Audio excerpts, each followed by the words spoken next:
Buenas tardes. Reciban un atento saludo de nuestra parte. A nombre de la Federación Ecuatoriana de Empresas de Seguros, FEDESEC, queremos darles la más cordial bienvenida a nuestro webinar Seguros y Protección de Datos Personales, un enfoque práctico al reglamento.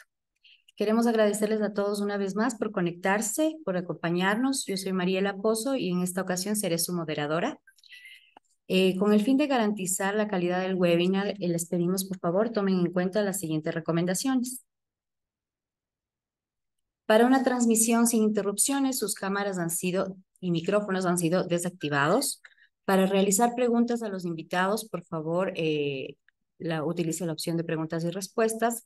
También podemos utilizar el chat para cualquier tipo de comentario. Y también les recordamos que este y todos nuestros webinars son grabados y los pueden encontrar en nuestro canal de YouTube, pdsec.es. También los invitamos a que nos visiten en nuestra página web www.pdsec.org y también en nuestras redes sociales pdsec.es. En esta ocasión queremos darles la más cordial bienvenida a Isabel León Aguirre. Isabel es abogada y candidata a máster en investigación para la Universidad Andina Simón Bolívar. Cuenta con una amplia experiencia en el campo de protección de datos personales, tanto desde el ámbito público como desde el privado. Los últimos 2 años ha tenido la oportunidad de ser consultora y capacitadora en esta materia para más de 25 empresas, pertenecientes al top 10 de las compañías líderes en el sector asegurador, financiero y de telecomunicaciones. En esta ocasión, como les digo, Isabel nos acompaña y le cedo la palabra y el micrófono. Es todo tuyo el espacio, Isabel. Bienvenida y muchas gracias por tu presencia, por acompañarnos y colaborarnos en este evento. Muy gentil. Muchas gracias, Mariela. Muy buenas tardes con todos. Gracias primero a la FEDESEC por permitirnos compartir en este espacio. Para mí es un placer tener la oportunidad de estar acá compartiendo estas ideas. Bueno, los siguientes 40 minutos están pensados con el objetivo de que ustedes, como empresas que son parte del sector asegurador, tengan la oportunidad de llevarse eventualmente una hoja de ruta, ¿no? Unos siguientes pasos que contribuyan a el cumplimiento del recién emitido reglamento. Y es por esta razón que vamos a abordar los puntos que ven en pantalla.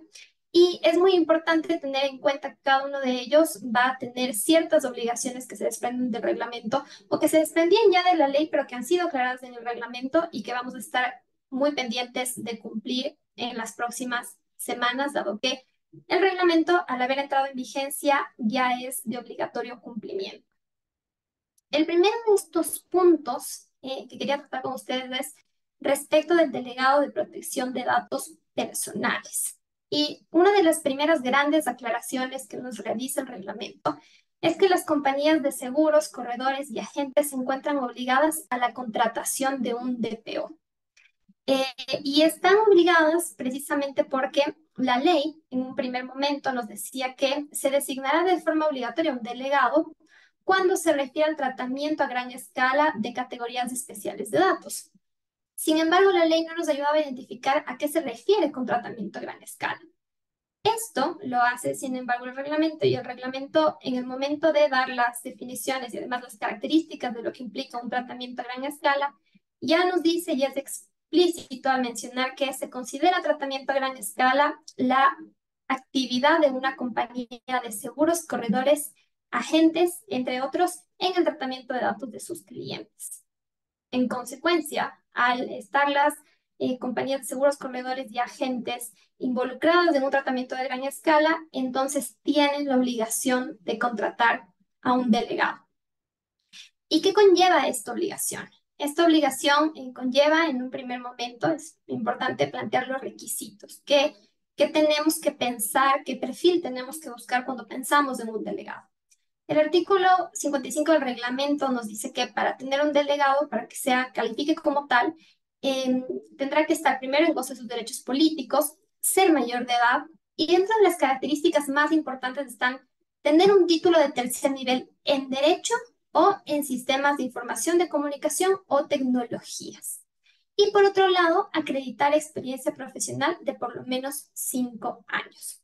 Esta experiencia profesional se acredita desde el momento en el que se registra el título profesional en la entidad correspondiente, en este caso el CNC. Estos dos requisitos, los cuatro en realidad, ya son de obligatorio cumplimiento y en consecuencia cuando pensemos en un delegado, dado que sabemos que estamos en la obligación de contratarlo, tendremos que tomar en cuenta estos factores. Ahora, como puntos adicionales que me gustaría comentarles es que, primero, el delegado puede ser contratado bajo la figura de relación de dependencia o a través de un contrato de prestación de servicios. Es decir, tenemos estas dos modalidades, el reglamento nos habilita estas dos modalidades y esto lo hace además porque en parte un mismo delegado sí puede ser delegado de varias organizaciones. Con lo cual, la figura de relación de dependencia en esos casos tal vez no sea lo más óptima y en consecuencia aplique mejor un contrato de prestación de servicios, pero esta decisión la deja completamente en el responsable que vaya a hacer esta contratación.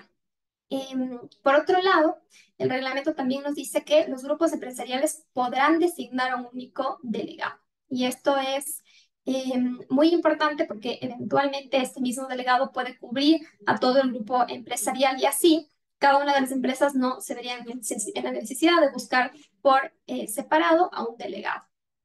Y finalmente, el reglamento nos dice que este delegado deberá suscribir un acuerdo de confidencialidad que subsistirá aún terminada la relación. Y ahora que sabemos que es una obligación, es muy importante también conocer cuál sería el eventual perjuicio de cometer una infracción y de no atender a esta contratación. La ley ya nos explica que el no contratar a un delegado cuando así sea necesario va a implicar una infracción grave. Y las infracciones graves se multan, se sancionan con una multa de entre el 0,7 y el 1% calculada sobre su volumen de negocios. Entonces, es muy importante tomar en cuenta esto como un primer gran punto que debemos cumplir respecto del reglamento y que se debe atender en la brevedad posible. Un segundo punto que me parece muy importante tomar en cuenta es que la ley inicialmente nos estableció unos integrantes de un sistema de protección de datos. Y dentro de estos integrantes estaba el delegado que acabamos de revisar, estaba el responsable, estaba el encargado, el titular y la autoridad. Pero la ley nunca hizo en ningún momento referencia explícita a la corresponsabilidad. Entonces, cuando nosotros hablábamos de la relación entre aseguradora, corredor de seguros, eventualmente la atábamos con las herramientas que teníamos de la ley en ese momento, una relación de eventual encargo-responsabilidad. Pero establecida ya la corresponsabilidad dentro del reglamento, es una innovación del reglamento, podemos delimitar que en realidad estas aseguradoras y corredores de seguros tienen en sí una relación de corresponsabilidad. Es importante acá hacer una aclaración y es que eventualmente, de hecho en Europa, particularmente en España, se hace una diferenciación entre agentes de seguros y corredor de seguros, ¿no? El corredor de seguros es aquel que prospecta, comercializa, prospecta productos, pero con una base de datos de la aseguradora. Es decir, no excede el buscar nuevos clientes, sino que ya con la base de datos de la aseguradora se encarga solo de prospectar el negocio. Y por otro lado, los corredores de seguros con una base de datos independiente o prospectando directamente son los que en realidad son ese primer punto de contacto con el cliente y que eventualmente llevan el cliente a la aseguradora. Y en este segundo caso existe una corresponsabilidad. ¿Por qué? Porque no estoy usando una base de datos de la aseguradora, estoy usando una base de datos que yo mismo estoy generando de la prospección que yo mismo estoy realizando. En el otro caso, en el caso de agentes de seguros, la situación varía porque al estar utilizando una base de datos de la aseguradora, entonces ahí sí va a caber completamente la figura de responsable encargado, pero solo en la medida en que yo utilice la base de datos de la aseguradora. En la medida en que no utilice la base de datos de la aseguradora y que yo haga esta misma prospección, que es de hecho la naturaleza de la mayoría de corredores de seguros o brokers del país, entonces vamos a estar ante una relación de corresponsabilidad. Y esto implica que ambos responsables determinan conjuntamente los fines y los medios de tratamiento de los datos personales. Y ahora que ya sabemos que hay una corresponsabilidad entre aseguradoras y entre brokers, ¿cuáles son los siguientes pasos? Lo primero que tenemos que hacer es celebrar un contrato en el que se definan las respectivas tareas y responsabilidades. Y esto es muy importante porque, en principio, como hay una responsabilidad conjunta, lo que nos explica el reglamento es que estos dos corresponsables serían responsables solidarios, es decir, ante cualquier proceso sancionatorio que tenga lugar por una infracción cometida, en principio serían responsables solidarios. Pero si cada uno de los responsables demuestra a través del acuerdo que han recibido diferentes responsabilidades, han adquirido diferentes responsabilidades, entonces se les va a juzgar o a sancionar por separado, de forma diferenciada, sobre la base de las responsabilidades adquiridas. Entonces, de ahí la importancia de celebrar un contrato y además definir bien las responsabilidades con miras a que precisamente ante un eventual proceso sancionatorio se puede limitar de forma muy adecuada hasta qué punto participa cada uno, ¿no? Por otro lado, el mismo reglamento nos dice que ante las solicitudes de derechos, de ejercicio de derechos de los titulares, es muy importante tomar en cuenta que el titular puede acercarse a cualquiera de los responsables, ¿no? No podemos nunca justificar con una corresponsabilidad que no podemos atender derechos, sino que ante cualquiera de los corresponsables, pues se puede ejercer el derecho. Y en caso de que no tenga las herramientas de ser responsable para atender directamente o satisfacer directamente esta solicitud, entonces deberá comunicar inmediatamente al otro corresponsable. Como tercer punto, que de igual modo es muy importante tomar en cuenta y que también se desprenden obligaciones que deberemos colocar en nuestra hoja de ruta, está el consentimiento. Partamos de que la ley ya nos menciona que el consentimiento en el caso de uso de datos sensibles es un consentimiento explícito.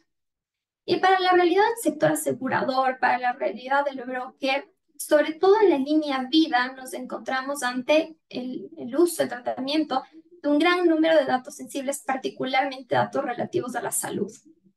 Y en consecuencia, es necesario obtener el consentimiento explícito para poder tratar estos datos personales. Lo que hace el reglamento es un alcance para decirnos qué implica el consentimiento explícito. Y nos dice que el consentimiento explícito va a ser una declaración o clara acción afirmativa, lo que implica que el silencio y la inacción por sí solos no presumen el consentimiento. Y esto es muy importante porque eventualmente yo no podría decir, bueno, entró a navegar en mi página, entonces al entrar, solo por haber accedido, ya me está dando su consentimiento para que yo use sus datos de diferente manera. No, tenemos que solicitar particularmente en estos datos sensibles de los que les estoy comentando, tenemos que solicitar precisamente el consentimiento explícito y garantizarnos que mediante un checkbox o mediante un acepto identificado o mediante la firma de una autorización directa en escrito, contemos con esta clara acción afirmativa. Y algo que es muy importante que se debe tomar en cuenta cada vez que nosotros recopilamos estos consentimientos es que todos deben estar muy bien almacenados. ¿Por qué? Porque el reglamento nos explica, y eso es algo que la ley brevemente anticipaba, que será el responsable, el encargado, el que estará habilitado para demostrar. Tendrá que él demostrar que ha recogido el consentimiento. Y la única forma de demostrar es garantizarnos de tener este consentimiento guardado, de tener eventualmente la trazabilidad del consentimiento, asegurarnos de tener una forma de probar que este consentimiento tuvo lugar. Es decir, eventualmente esto va a servir incluso como a nivel de carga probatoria. Entonces es muy importante, y esta es otra de las obligaciones que se desprende en este punto, el siempre garantizar que todos los consentimientos que estemos recogiendo eh, sean correctamente almacenados, porque eventualmente van a tener que ser demostrados por parte del responsable. Además, este consentimiento, esto es algo que también nos decía la ley, este consentimiento puede ser revocado y puede ser revocado cuando el titular quiera y sin justificación alguna, nos menciona la ley, salvo sus excepciones. Pero en este punto en particular, el reglamento hace un alcance a cómo va a funcionar esta revocatoria. Y nos dice que el responsable deberá suspender el tratamiento de datos una vez recibida la notificación por parte del titular.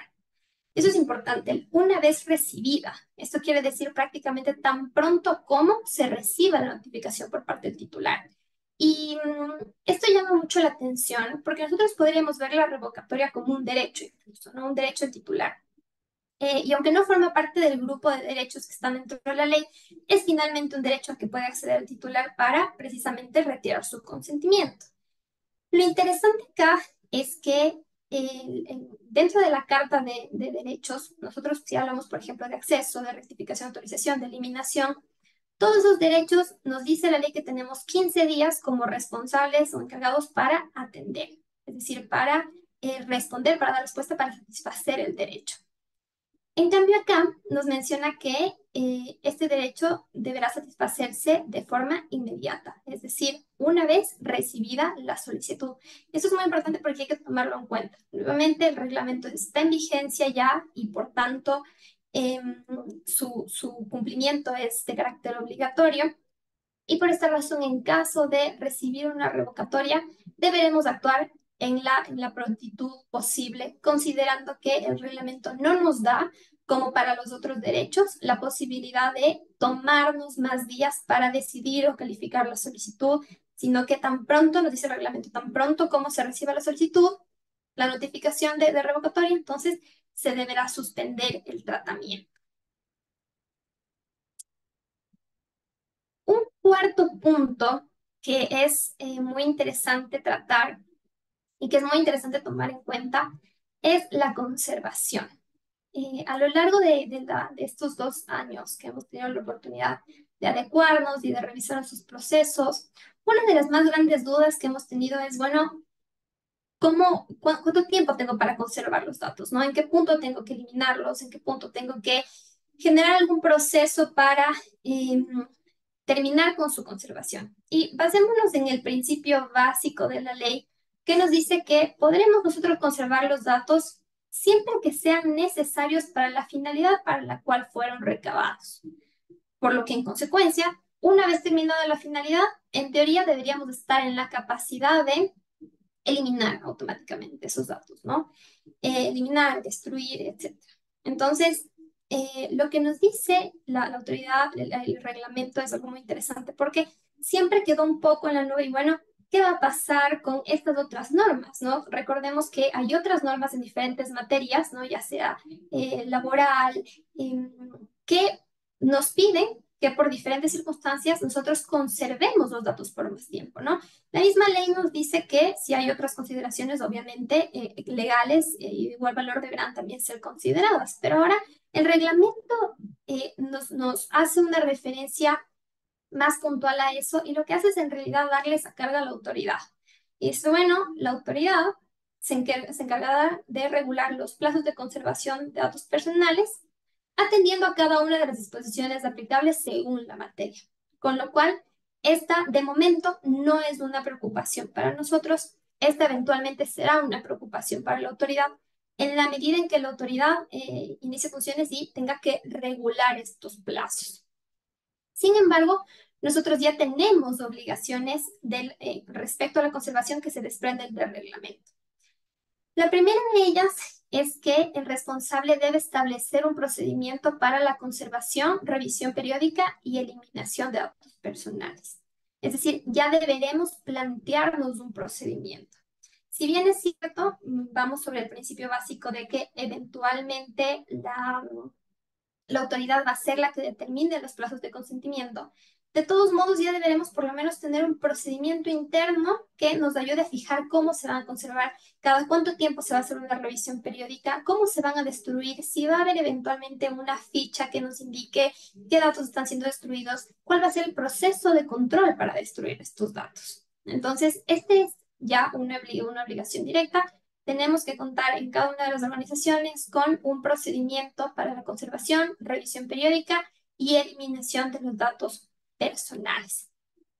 El mismo capítulo 2 que se refiere a la conservación nos dice que hay 2 razones por las que no se aplicará la eliminación. La primera es por razones de interés público, particularmente en materia estatal, seguridad laboral y educación. Y la otra es para el ejercicio o defensa de reclamaciones. Lo cierto es que acá deja un vacío, porque nosotros sabemos que eventualmente se pueden abrir reclamaciones, siempre que obviamente, dependiendo de cada materia, no fenezca la posibilidad de iniciar la causa, pero pueden abrirse reclamaciones en el futuro, ¿no? Entonces, llama un poco la atención si las reclamaciones deben ser vigentes, es decir, ya estar habilitadas para que yo no elimine los datos, o podrían ser futuras, o hasta qué margen, ¿no? Entonces, esto es algo que eventualmente también la autoridad tendrá que resolver, pero mientras tanto, nosotros respecto a conservación, ya tenemos que partir con la idea de que tenemos que establecer un proceso para la conservación, revisión periódica y eliminación de datos personales. Un quinto punto que es muy importante y que también debería formar parte de esta hoja de ruta es el ejercicio de derechos. Eh, en principio, nosotros sabemos que la ley ya nos establece cuál va a ser la Carta de Derechos, también se hace referencia a ciertos plazos para la atención de tus derechos, em, pero lo que hace el reglamento es añadir que debe contener como mínimo una solicitud de derechos, es decir, que me debe presentar como mínimo el titular. Y algo que incluye, que es muy interesante, es que a cada solicitud se debe acompañar los documentos que acrediten la identidad del titular, o en su caso, la representación legal, ¿no? Y esto es muy interesante porque, claro, ahora ya nos encontramos habilitados. Antes era un poco la duda de, ¿puedo o no pedir la cédula? ¿Puedo o no pedir el pasaporte para poder atender ese derecho? Bueno, ahora nos dicen que sí y que efectivamente debemos pedir un documento para acreditar la identidad. Por supuesto que dentro de siempre esta atención de derechos deberemos mantener los mismos principios que mantenemos en cualquier otro tratamiento. Es decir, este documento de identidad se deberá utilizar con esta exclusiva finalidad y respetar todas las demás normas de un almacenamiento adecuado, todas las reglas de seguridad de la información, etcétera. Y una obligación que se desprende de acá del reglamento y que es nuevamente importante tenerlo en cuenta es que el responsable deberá registrar todas las solicitudes de ejercicios de derechos, incluyendo el detalle de la atención dada a las mismas. Es decir, a partir de ahora, todas las solicitudes de atención de derechos que recibamos debemos tenerlas dentro de un registro. Y este registro lo que nos va a ayudar eventualmente es a visibilizar incluso cuál es la evolución de mi atención de derechos, porque el reglamento también nos indica en una parte que el responsable deberá estar en la capacidad de demostrar su cumplimiento mediante data. Entonces, esta data puede ser, por ejemplo, a nivel identificar cuántas solicitudes de ejercicio de derechos yo atendí en el 2023. Digamos que yo atendí 100 y de esas 100, 80 se atendieron favorablemente, ¿no? Y en el 2024 yo atendí 50.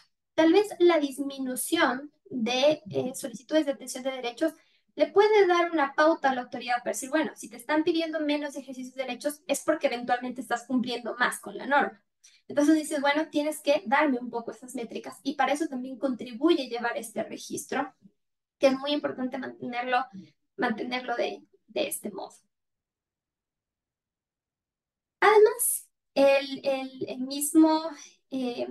el mismo reglamento nos hace referencia a otros tiempos que deberemos observar dentro de el proceso para atender derechos. Entonces, yo acá les he traído un timeline para el ejercicio de derechos que implica desde el momento en que llega la solicitud. Entonces, cuando llega la solicitud, lo que nos dice el reglamento es vamos a revisar si es que cumple con los requisitos y si es clara y completa. En el caso de que sí, entonces el responsable va a tener 15 días para atender esta solicitud y se cerraría el proceso.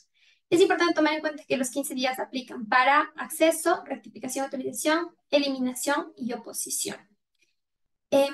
Por otro lado, en caso de que no se cumpla con los requisitos, de que no sea completa, no sea clara, el responsable va a tener 5 días término para solicitar al titular que la aclare o complete. Una vez enviada esta solicitud, desde el día siguiente el titular va a tener 10 días para aclarar o completar la solicitud. De esto podemos tener dos posibilidades. La una es que el titular la haya aclarado y haya completado y esté en orden, en cuyo caso el responsable tendrá estos 15 días para atender la solicitud. Pero en el caso de que no la haya aclarado o de que no la haya completado o de que no haya respondido, el responsable archivará esta solicitud y notificará de este particular al titular. Algo que tenemos que tener en cuenta y que es muy importante es que esto no nos habilita a denegar la oportunidad de que este derecho se ejerza en el futuro. El reglamento nos dice que el archivo de este requerimiento inicial no va a impedir la presentación de una nueva solicitud, incluso eventualmente sobre el mismo derecho. Con lo cual, si en su momento la persona no respondió y notificada el archivo de la solicitud, la persona activa nuevamente el proceso o responde, entonces regresaremos a este flujo y tendremos que dar atención a esta solicitud de derecho. Un siguiente punto que resulta muy interesante examinar es la figura del encargado. El encargado es un miembro que ya formaba parte del sistema de protección de datos personales, pero el reglamento nos trae ciertas aclaraciones y ciertas apreciaciones respecto a su figura y a su alcance. Y esto es muy importante tenerlo en cuenta, ya sea que nosotros seamos encargados, ya sea que tengamos encargados, es muy importante visibilizar estos puntos. El reglamento nos dice que el encargado del tratamiento que por cualquier causa determine los fines y medios del tratamiento se considerará responsable del tratamiento. ¿Y esto ocurre por qué razón? Vamos a recordar que de la ley ya se extrae cuál es la definición de responsable. Y de esta definición nosotros podemos observar que el responsable es aquella persona, natural jurídica, que determina los fines y medios del tratamiento, ¿no? Esto nos ayuda sobre todo a catapultar, a poner en firme la importancia de que el encargado siempre actúe bajo instrucción del responsable. Si por alguna razón el encargado excede esas instrucciones y toma decisiones por sí mismo, definiendo las finalidades y los medios de tratamiento, entonces, si existe alguna vulneración por ese accionar, lo que se va a considerar es que el encargado ya deja de ser encargado y asume directamente la responsabilidad sobre ese tratamiento en particular. Nuevamente es importante esto porque nos enseña la importancia de que el encargado esté limitado siempre a las instrucciones del responsable. Y eso nos recuerda que estas instrucciones deben estar claramente establecidas por escrito, muy bien determinadas, de modo en que también podamos definir el alcance de la responsabilidad, ya sea del responsable, ya sea del encargado, en cierto proceso sancionatorio. Y respecto del encargado, ¿qué es lo que debemos tomar en cuenta? Primero, la ley nos hacía referencia dentro de las infracciones a que habrá una oportunidad de sanción si es que siendo encargado, siendo responsable, no contamos con un contrato que contenga cláusulas de manejo adecuado de protección de datos personales y de confidencialidad. A entender que eventualmente podríamos tener un contrato, el contrato normal, e incluir estas dos cláusulas, ¿no? Una de manejo adecuado de datos y otra de confidencialidad. Ahora, lo que nos dice el reglamento es que no es suficiente con las cláusulas, es que vamos a tener que manejar un contrato completamente independiente y este contrato tiene sus propias características que se pueden observar dentro del reglamento, porque tiene cierto número de cláusulas mínimas. Además, el reglamento nos trae otra innovación y es que el encargado de tratamiento puede contratar a un tercero para complementar la prestación del servicio que le va a dar al responsable. Es decir, si por alguna razón el encargado por sus propios medios no está en la capacidad de satisfacer el servicio responsable, puede contratar a un tercero. Pero el reglamento lo que nos dice es vamos a tener que determinar dos cosas. La primera es que el encargado haya solicitado autorización previa y que se ofrezca una autorización por escrito por parte del responsable. Y la otra es que esta autorización ya venga dentro del contrato escrito. es la única forma en que el encargado va a poder contratar a este tercero.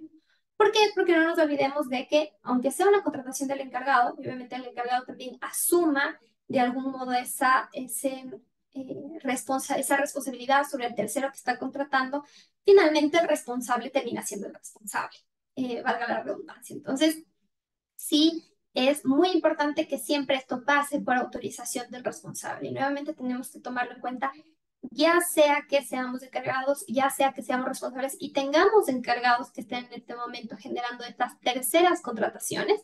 Entonces, siempre esto deberá estar reflejado, ya sea por una autorización por escrito o dentro del mismo contrato que se haya firmado con el encargado.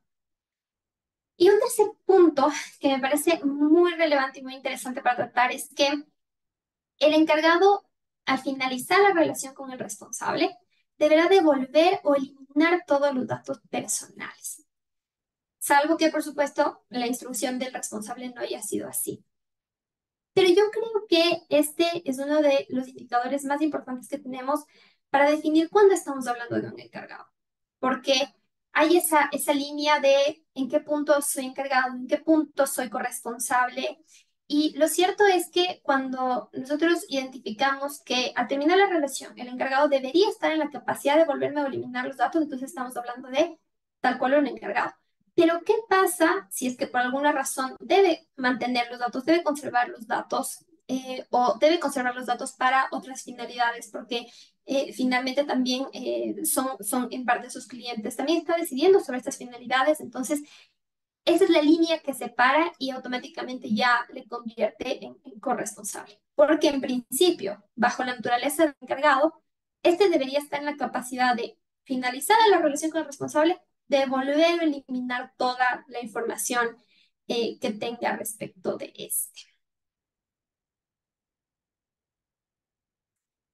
Continuando un poco con este checklist, estos pasos a seguir y a tomar en cuenta para dar cumplimiento al reglamento, les quería hablar sobre transferencias. Algo que ya nos mencionaba la ley es que siempre para hacer transferencias, ya sean nacionales o internacionales, siempre la base de legitimidad de tratamiento va a ser el consentimiento del titular. En ambos casos, obviamente se presentan excepciones, pero esa es la regla básica per se. Y particularmente dentro de transferencias internacionales, lo que hace el reglamento es ahondar un poco más y nos presenta cuáles van a ser los criterios para determinar si podemos o no compartir información con países del extranjero. Recordando un poco lo que nos dice el reglamento, nosotros tenemos ciertos habilitantes para poder compartir información. El primero de ellos es que nuestra autoridad determine que este país al que vamos a compartir información tiene un nivel adecuado de protección. Esta categoría de nivel adecuado de protección solo la puede dar la autoridad y la va a dar ya sea de oficio o la puede dar a petición de parte.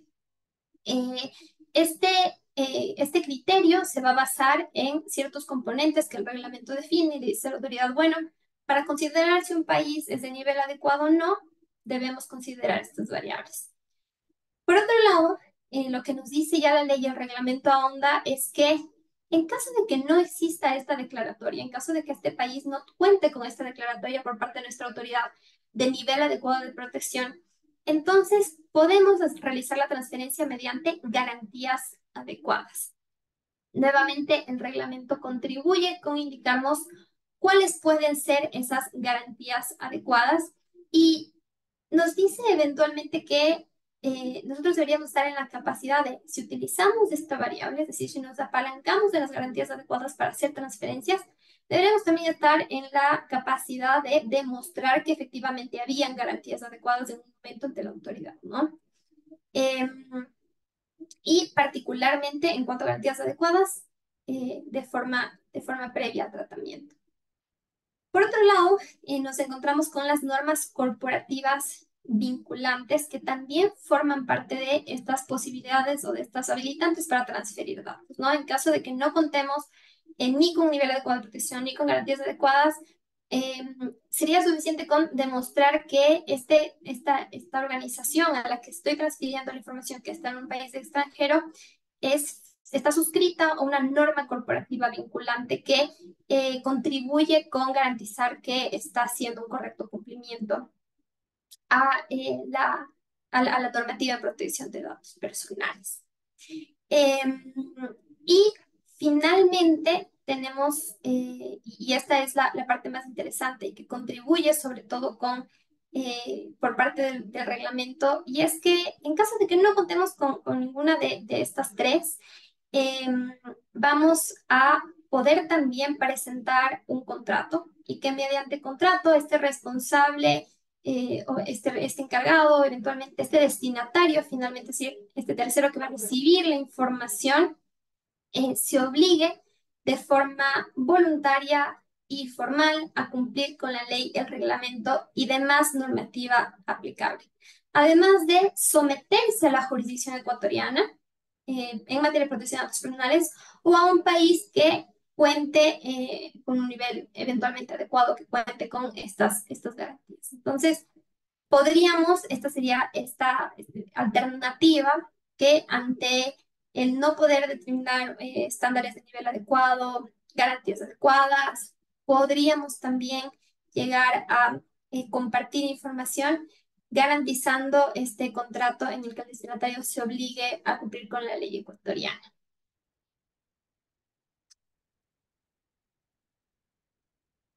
Como un siguiente punto, nosotros también, y me parecía muy importante involucrarlo acá, a la autorregulación. Hasta ahora, todo lo que hemos hablado, de todos los puntos que hemos tratado, se desprenden obligaciones. Es importante poner en su consideración que la autorregulación implica medidas no obligatorias, sino eventualmente medidas voluntarias que van a contribuir con qué? Van a contribuir con que nosotros demostremos nuestra responsabilidad proactiva. Y es por esto que el reglamento nos dice que los mecanismos de autorregulación pueden ser adoptados para el cumplimiento de principios, ejercicios de derechos, medidas de seguridad, transferencias o procedimientos.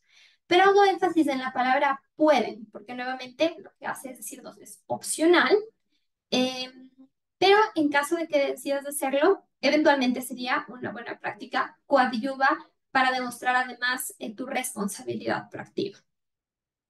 Dentro de estos mecanismos de autorregulación tenemos a los certificados y a los códigos de conducta que el reglamento respectivamente ahonda. Dentro de los certificados, el reglamento nos dice que será la autoridad la encargada de emitir cuáles serán los parámetros o estándares mínimos para obtener la certificación. Obviamente será una certificación de cumplimiento de la ley y para esto la autoridad garantizará o delimitará cuáles son esos parámetros básicos. Esta certificación, nos dice el reglamento, que se expedirá por un periodo máximo de 3 años. Ahora bien, que podamos tener este certificado por 3 años no quiere decir que lo vayamos a mantener de forma obligatoria por 3 años, porque además el reglamento nos dice que puede ser revocado. Es decir, si en algún momento la autoridad durante estos 3 años hace una revisión y de esa revisión se desprende que los estándares que en su momento fueron satisfechos por el responsable o el encargado que accedieron a esta certificación ya no están más vigentes, entonces puede retirar esta certificación. Y de ahí viene la importancia de, una vez iniciado el proceso de certificación, mantener las mismas prácticas de modo en que nos garanticemos de conservar esta certificación. Y además con el objetivo de que pueda ser renovada. ¿Por qué? Porque el reglamento también nos dice que puede ser renovada, pero en las mismas condiciones, por supuesto, pero siempre que nuevamente se garantice que seguimos manteniendo los estándares o parámetros que nos ayudaron a obtener en un primer momento la certificación. Por otro lado, otro mecanismo de autorregulación, otro mecanismo de buena práctica son los códigos de conducta. Y estos documentos, según el reglamento, pueden ser presentados por cualquier persona, natural o jurídica, organización, asociación, gremio o grupo de empresas. Es muy interesante porque al ser mecanismo de autorregulación adicional es tal como implica la palabra autorregularse, ¿no? Es como ponerse tal vez una lista de normas adicionales que voy a cumplir, voy a tener que cumplir a las que me voy a suscribir, si es que soy parte de esa asociación, si es que soy parte de ese gremio, si es que soy parte de este grupo de empresas. Este código de conducta puede ser emitido hacia la autoridad y la autoridad tardará en su evaluación de fondo un máximo de 30 días, determinando si el código de conducta procede o si el código de conducta no procede. Ahora, lo que resulta interesante de este punto y de todos los mecanismos de autorregulación es que algo que nos debe la ley y algo que nos dejó debiendo también el reglamento es que si bien expone cuáles son los mecanismos de autorregulación, en ningún momento hace referencia a cuáles van a ser los beneficios de someterse a estos procesos porque finalmente implican muchos esfuerzos para las organizaciones el adherirse a estos códigos de conducta, el someterse a esta calificación para ser certificados, pero no nos dicen exactamente cuál va a ser el esquema de beneficios que vamos a tener si es que cumplimos con esto, ¿no? Tenemos identificado que, como les decía hace un momento, vamos a cumplir con uno de los principios de la ley, que es la responsabilidad proactiva. Y eso ya puede en sí mismo ser beneficioso.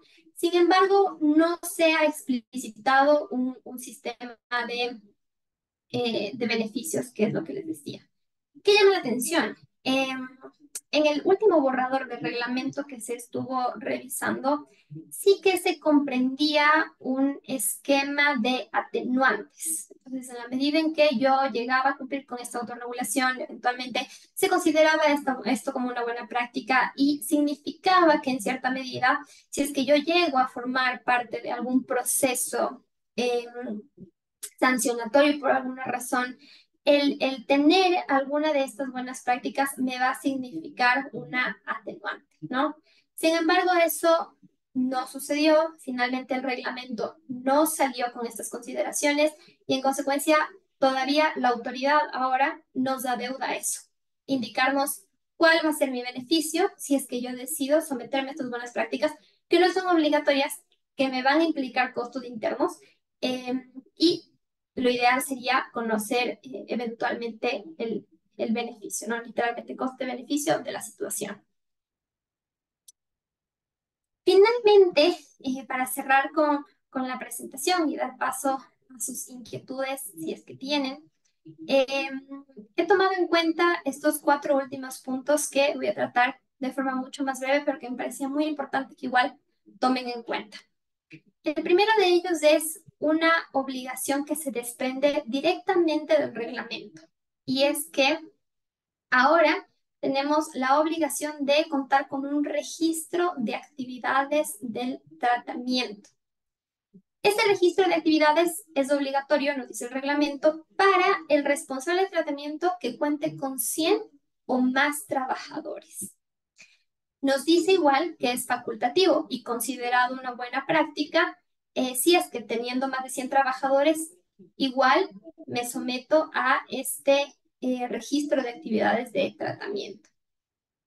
Ahora bien, si es que tengo menos de 100 trabajadores y realizo un tratamiento que entrañe riesgos o que no sea un tratamiento ocasional o que incluya categorías especiales de datos, entonces voy a tener que igual someterme a esto y cumplir con la obligación de hacer el registro de actividades del tratamiento. Algo que es súper interesante es que el reglamento también nos dice que el encargado también deberá revisar este registro si es que su responsable se encuentra obligado. Nuevamente, tomar en cuenta esto, ya sea que seamos encargados, ya sea que seamos responsables y tengamos encargados, porque esta será una obligación que también deberemos desplazar. Además de lo que hacemos nosotros, también debemos solicitarles a nuestros encargados el realizar este registro.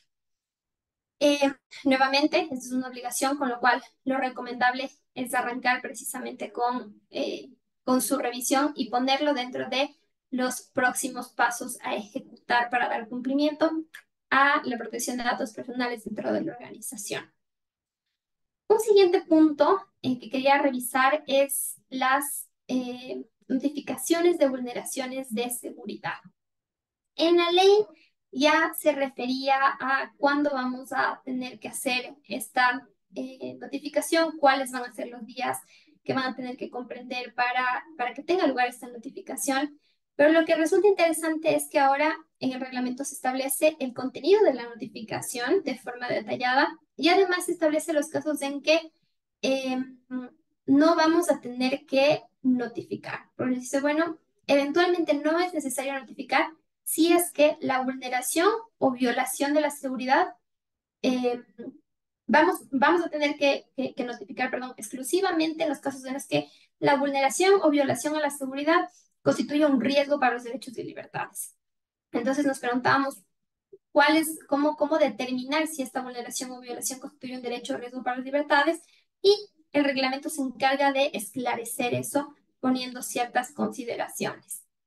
Y por otro lado, lo que es muy importante es que igual dentro de la ley ya se había mencionado a la Arcotel, a la Agencia de Regulación y Control de las Telecomunicaciones, ya se había mencionado como parte de este sistema de notificación de vulneraciones, pero se acentúa su participación dentro del reglamento y en este punto sí es muy importante ya tenerlo en cuenta como un stakeholder importante para en materia de protección de datos personales. ¿Por qué? Porque si bien en principio nosotros tenemos que reportar a la Superintendencia de Datos Personales y vamos a tener que cumplir con todas estas obligaciones ante la Superintendencia de Protección de Datos Personales, ya sabemos que ante cualquier vulneración a la seguridad, la notificación a la Agencia de Regulación y Control de Telecomunicaciones también es obligatoria y en consecuencia ya se tiene que establecer esa comunicación o contacto para determinar cómo actuar ante estas eventuales vulneraciones. Otro punto es que además la ley nos hace referencia, nos hacía ya referencia a las evaluaciones de impacto y el reglamento nos dice que nos aclara que son obligatorias para las compañías de seguros, corredores o agentes.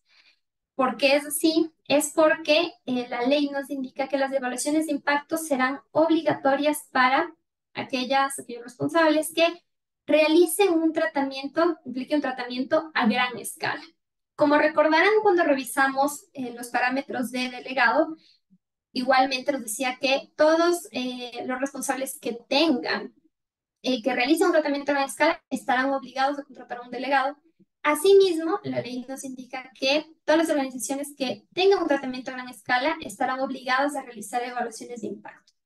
Con lo cual, las obligaciones de impacto son obligatorias para el sector asegurador.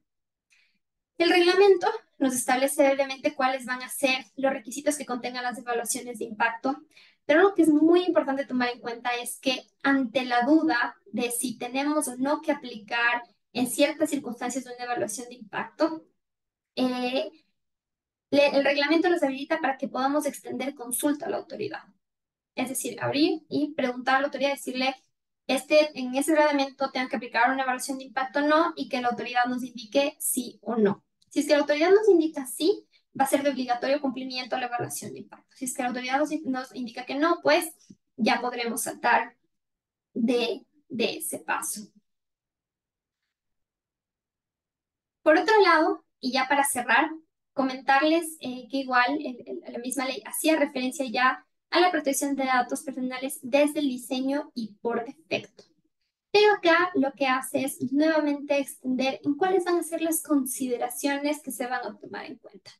Vamos a decirlo sí, con un tanto de ambigüedad, es decir, todavía no se establece con una claridad genuina el alcance de cada uno de estos criterios, pero por lo menos ya nos da una noción, ¿no? En el caso de de privacidad, desde el diseño nos dice que el responsable debe garantizar, proteger los derechos de los titulares de manera previa al tratamiento.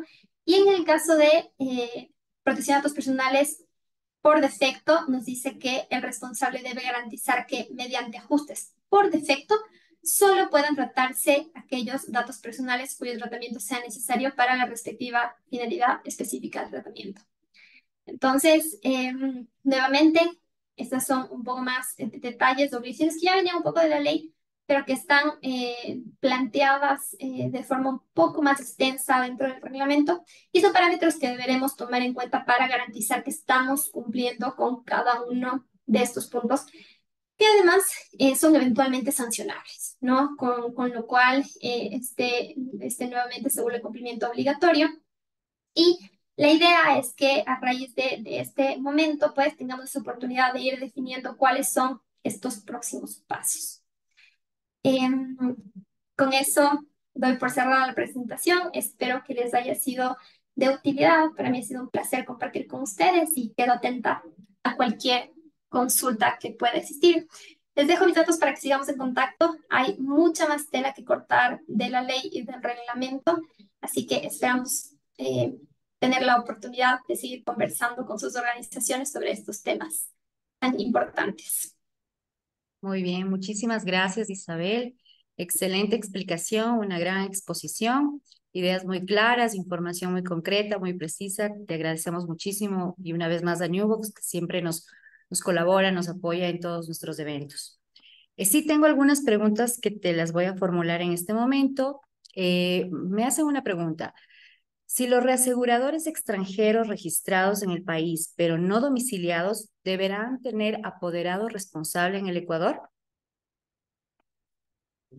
Esta es una muy buena pregunta. Esta es una obligación que se desprende del reglamento y que aplica específicamente para empresas que operen en el extranjero, que no tengan domicilio en el extranjero y que eventualmente traten datos personales de ecuatorianos o entren dentro del ámbito territorial, que igual la ley ya nos indica que aunque no estén domiciliadas en el país, pero traten datos personales de ecuatorianos, van a tener que cumplir con la normativa. Este alcance lo que nos dice es precisamente que vamos a tener que contratar a este tercero bajo la figura de un apoderado especial que eventualmente contribuya con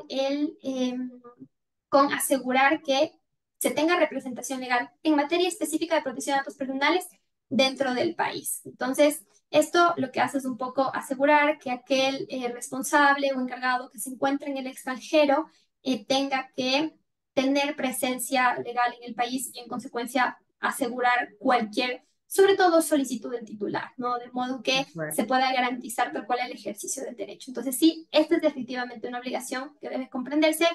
Ahora bien, para el sector de seguros particularmente y en lo que respecta a aseguradoras que se encuentran en el país, en lo que respecta a brokers que se encuentran en el país, en realidad esta obligación no tiene un impacto directo sobre ustedes porque ya se encuentran domiciliados en el país. Entonces, en realidad, no tienen que cumplir con algo al respecto. Muy bien, perfecto. Tenemos otra inquietud. ¿Cómo se debería obtener el consentimiento? ¿Es válido por medios digitales o se necesita algo físico? De acuerdo.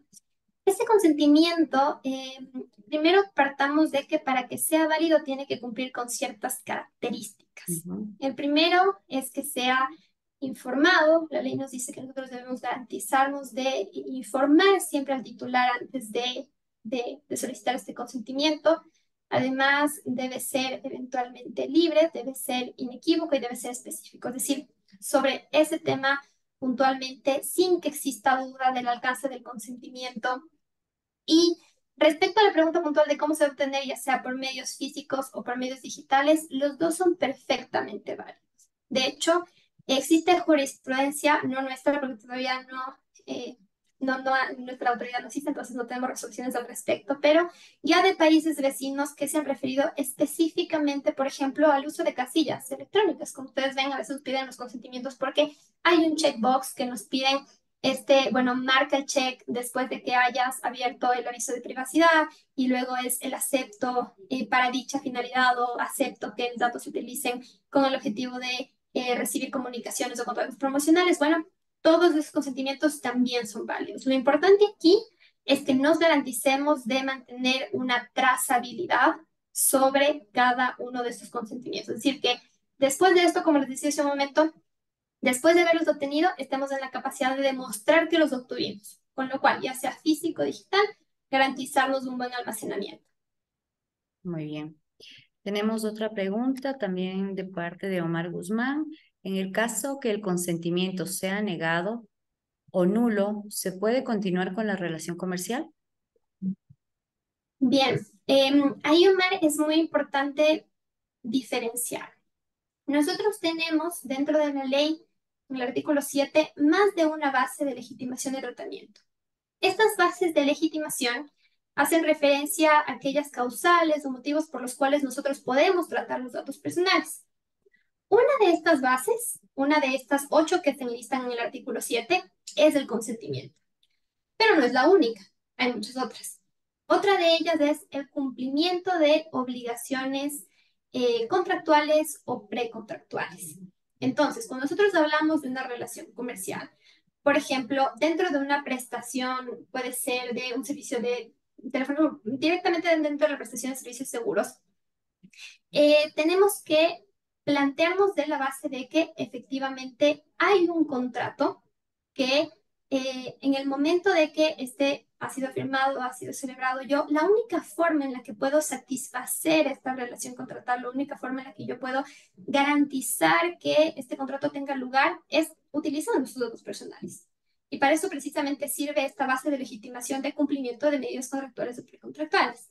Tenemos este particular de los datos sensibles, que nos dice, bueno, siempre vamos a tener que pedir consentimiento para ello, ¿no? Pero va a estar intrínseco y tiene que estar intrínseco este consentimiento porque implica necesariamente la prestación del servicio. Entonces yo te diría, hay una confluencia de estas dos bases de legitimidad, pero en la medida en que efectivamente, nuevamente, se traten estos datos personales de forma exclusiva para cumplir con la finalidad de dar cumplimiento a lo establecido en la relación contractual, entonces vamos a estar habilitados por esta causal de cumplimiento de relación contractual. ¿Qué pasa si es que de pronto tú estás solicitando un consentimiento porque no solo que quieres dar el servicio de seguros, sino que aparte quieres ofertar o promocionar algún servicio adicional en el futuro? Esta oferta o esta promoción de servicios adicionales no está dentro de la prestación del servicio en sí misma. Y eso es muy importante diferenciar, porque aquí sí vamos a necesitar el consentimiento diferenciado.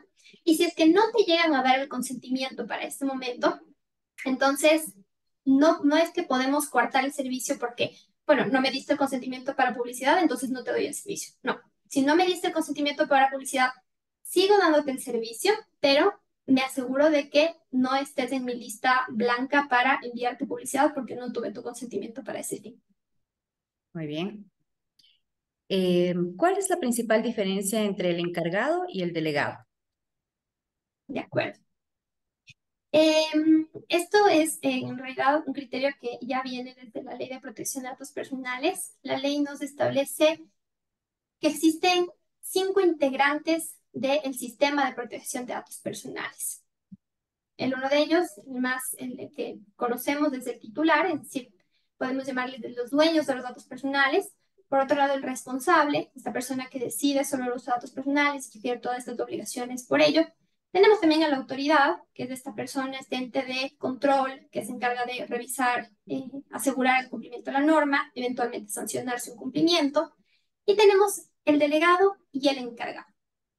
El delegado, por un lado, a mí me gusta siempre explicarlo así, vamos a imaginarnos que tenemos dos burbujitas. La una es la organización, es decir, la empresa, y por otro lado tenemos otra burbujita que es la autoridad.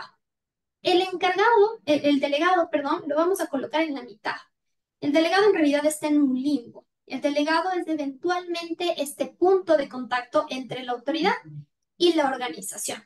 Es decir, debería estar en la capacidad, y de ahí que en teoría tiene un rol enorme de independencia, debería estar en la capacidad de advertir incluso a la autoridad si es que el responsable no está haciendo algo bien respecto al uso de los datos, y si la organización no está haciendo algo bien respecto del uso de los datos.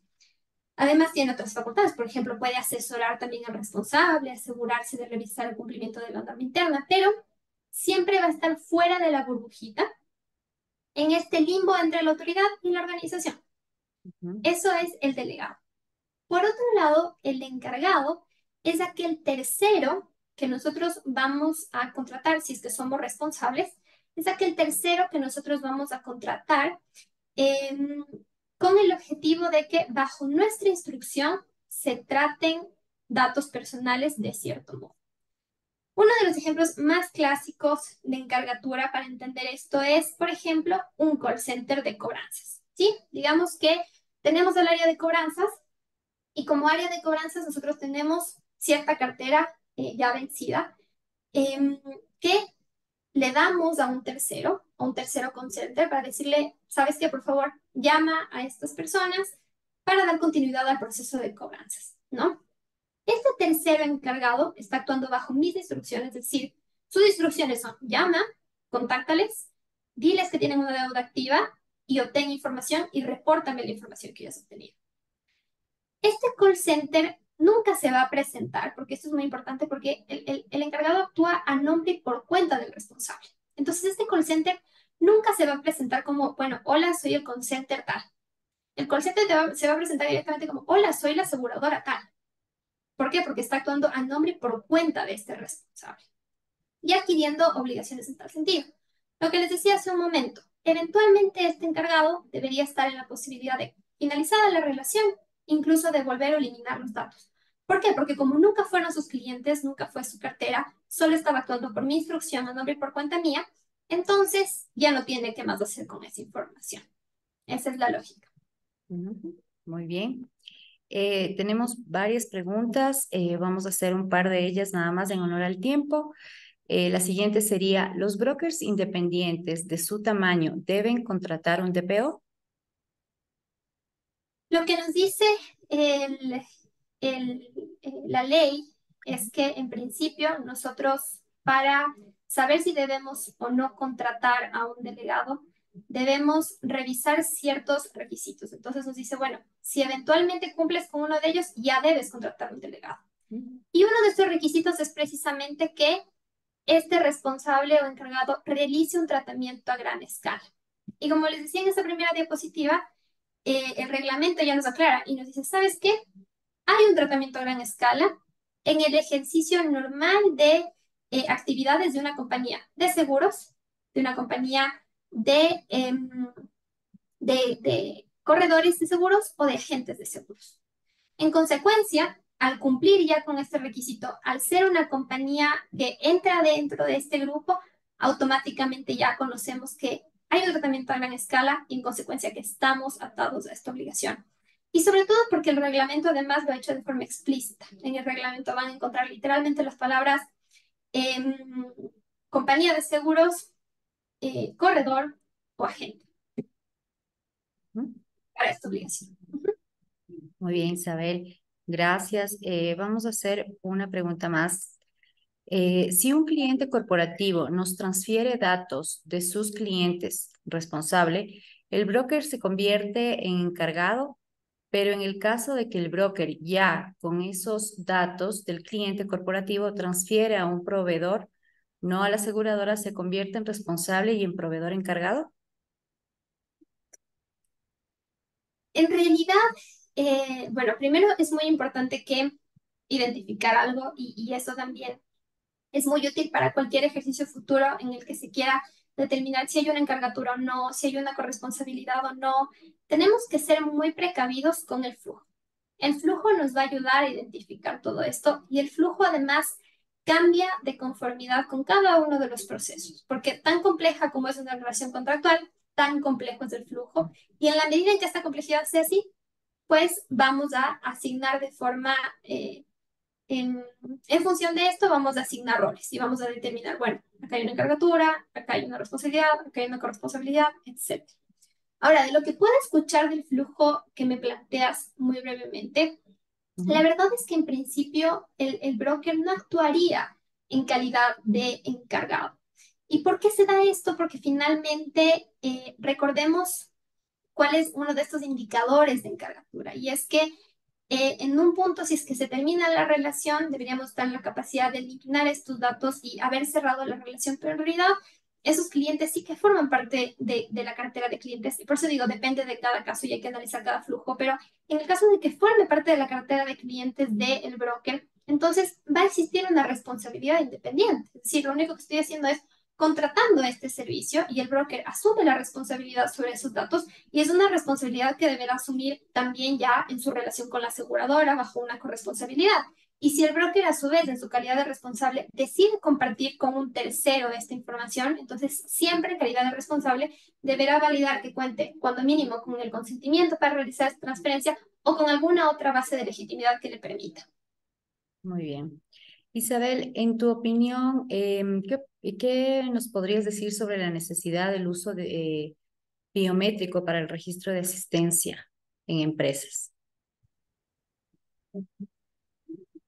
Es una pregunta muy interesante porque recordemos que nosotros tenemos un principio en la ley, que es el principio de minimización y pertinencia de uso de datos personales. ¿Qué quiere decir esto? Que en todo tratamiento siempre debemos asegurar de utilizar o de tratar únicamente los datos que sean exclusivamente necesarios para cumplir con la finalidad. Entonces, vamos a poner en este punto particular de los biométricos para trabajadores. La finalidad sería, va a haber diversas finalidades. Puede ser Ujú. un asunto de seguridad, puede ser un asunto de control de asistencia, puede ser un asunto de control de atrasos, ¿no? El ir identificando con el biométrico. Estas finalidades pueden haber. Lo importante es siempre definir qué tan proporcionales sean y en todo caso minimizarles en todo lo posible. Es decir, si hay algún otro mecanismo de control al que nosotros podamos ejecutar para validar estos puntos, entonces privilegiemos este otro mecanismo. ¿Por qué?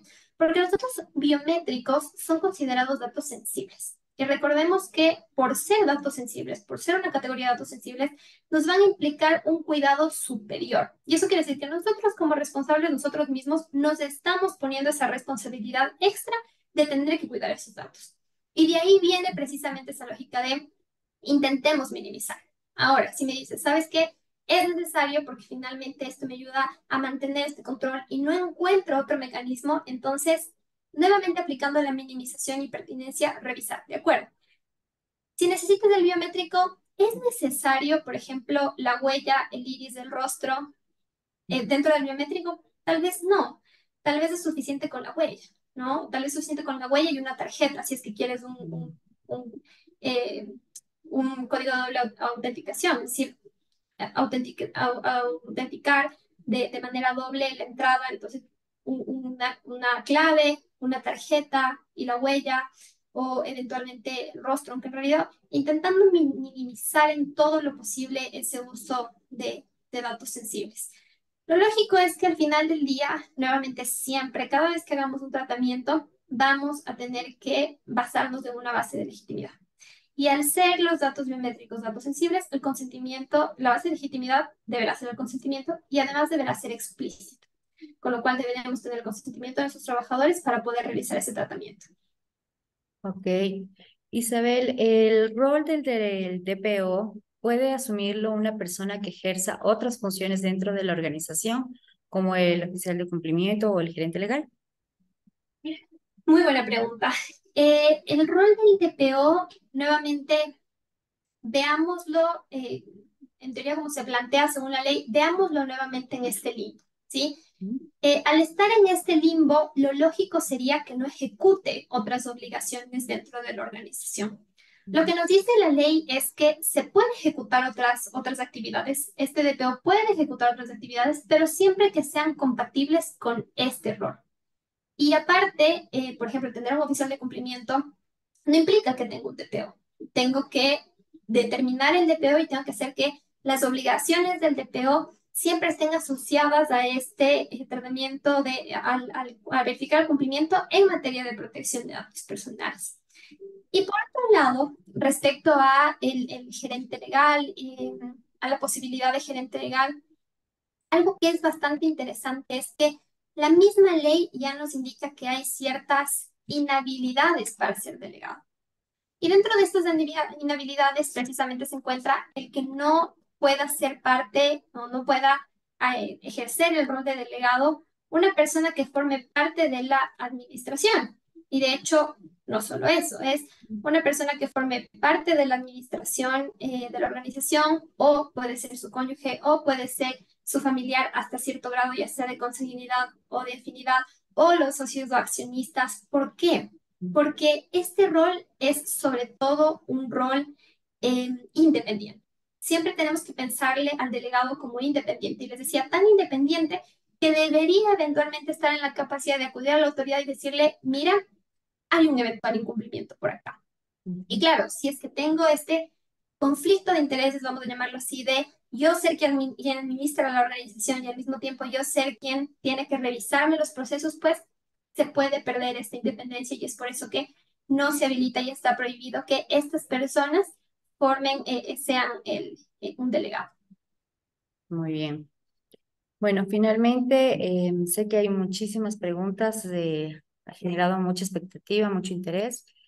La última pregunta que voy a hacer esta tarde es, de acuerdo con la Ley General de Seguros, las empresas de seguros deben conservar las pólizas y sus anexos por lo menos hasta 3 años después de la fecha de su vencimiento.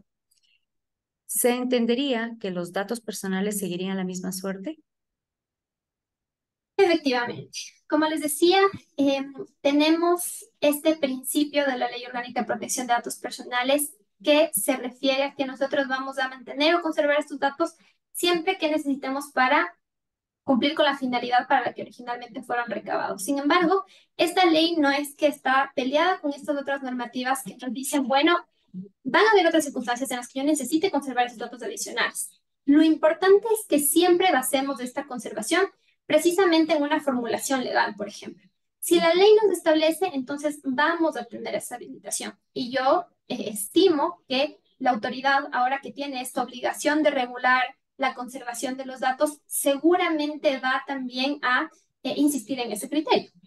Es decir, para el sector de seguros, en función de la ley de seguros, van a poderse conservar sus datos personales por un extra de 3 años en función de esta obligación legal que les atiende. Ujú. Muy bien.